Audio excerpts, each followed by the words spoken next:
രാത്രിയുടെ യാമം. വലിയ കാട്. ചുറ്റും ഇരുൾ നിറഞ്ഞ് ഭയാനകമായ അന്തരീക്ഷം.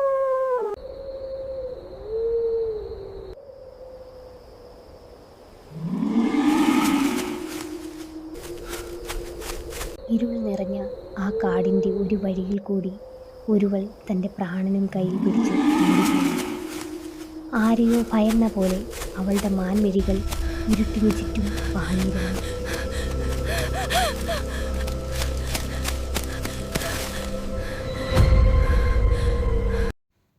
ഓടി ഓടി അവൾ വളരെ ക്ഷീണിതയായി.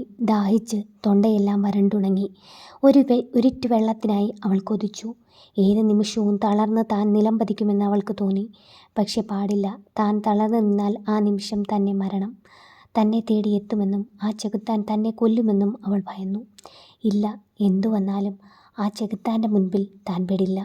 അതിന് തിന്നാനായി താൻ നിന്നു കൊടുക്കില്ല എന്ന ഉറപ്പോടുകൂടി അവൾ തൻ്റെ തളർച്ച മാറ്റി സർവശക്തിയുമെടുത്ത് ആ ഇരുൾ നിറഞ്ഞ കാട്ടിലെ ഏതൊക്കെയോ വഴിയിൽ കൂടി ഓടാൻ തുടങ്ങി.